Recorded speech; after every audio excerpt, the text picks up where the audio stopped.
What's up, squids? Welcome back to another episode. Today's episode is going to be titled Top 3 Riding Tips. Now, this is stuff that can be applied to motorcycles and or cars as well. Let's start off with number 3. Number 3 is going to be when you're at an intersection, whether it's a stop sign or a red light.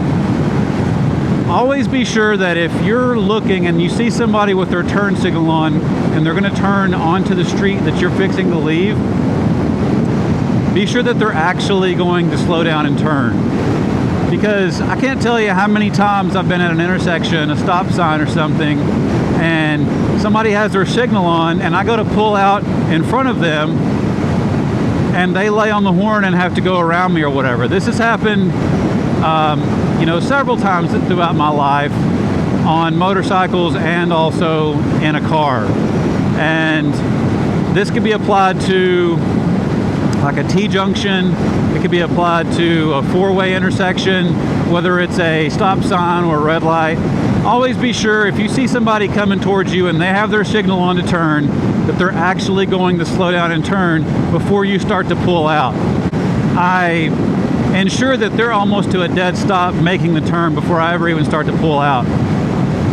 Just because, like I said, it's happened to me several times, and well, I don't want to get hit. I don't want to get T-boned, right?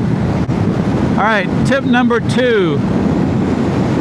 I would say that this also applies to motorcycles and cars. And tip number 2 is do not follow too closely to the person in front of you, okay? And in a vehicle, it's a little bit easier because you can adjust, say, 2 to 3 car lengths of your car in front of you. That's the gap that you want to leave between you and the person in front of you, is 2 to 3 car lengths if you're in a vehicle. Now, on a motorcycle, especially on a mini moto, it's a little bit more difficult to sort of guesstimate the distance, right? And to go along with this, something you need to be mindful of, especially new riders out there, and this would apply to me if I were a new rider, but my motorcycle is non-ABS. And ABS stands for anti-lock brake system. And basically what that means is that if you have to make a sudden stop and you grab the front and rear brake at the same time, and you do have ABS, your brakes will not lock up and you will not begin to slide, okay?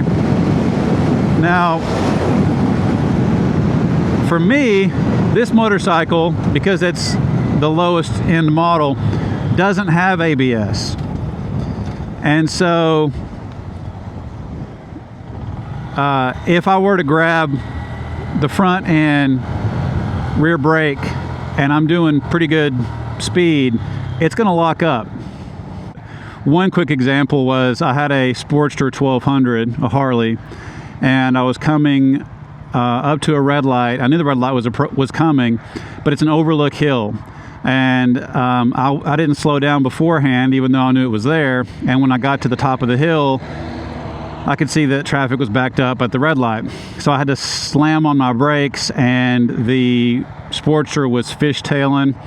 And I was able to keep it upright. I didn't lay the bike down or anything. But anyway, so tip number 2, give yourself plenty of stopping space between you and the person in front of you.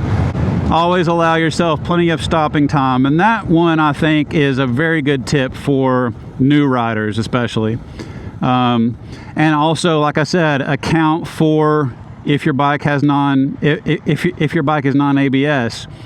Because if you've never had it happen and you're going some kind of speed and you grab your brakes and they lock up, they will lock up and you will slide.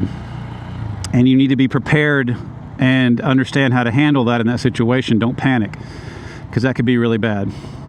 Tip number 1 is probably my favorite piece of advice, personally. And this goes for cars, but especially motorcycles. However, I will say that I learned this tip over a decade ago whenever I took the motorcycle safety course to learn how to ride motorcycles, which I talked about in a previous video. and it was a good course, money well spent. But my number one tip is always shoulder check when switching lanes. So in order, I would think the way I do it is I put my signal on, I check my mirror, and then I look over my shoulder. If I'm in the left lane, merging right.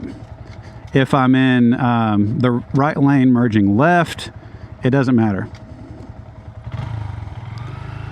Always shoulder check, because you have a blind spot. You have a blind spot on your motorcycle, and you have a blind spot in your car, especially, depending on, some cars are worse than others. Some have those like B or C pillars towards the rear, and you can't see shit. And they have a major blind spot. So just to recap, top 3 riding tips that I have that I could come up with off the top of my head. Number 3, always be sure that when somebody has their signal on to turn, that they're actually turning before you turn in front of them. Tip number 2, do not follow too closely to the vehicle in front of you, whether you're in a car or a bike. Give yourself plenty of stopping time, especially for new riders on a motorcycle that's non-ABS. Give yourself a little extra stopping time, because once you grab those brakes, if they lock up, and they will, trust me, if you don't have ABS, you will panic and you could potentially lay the bike down. So keep that in mind, especially your non-ABS riders. And tip number 1, always shoulder check, whether you're in a vehicle or on a motorcycle, but especially on a motorcycle. It's very simple. It takes 2 seconds. Look, boom, nobody's there, so I can go over. And that's it for the top 3 tips for riders. If you stay this long in the video, please don't forget to like and subscribe. And until next time, peace!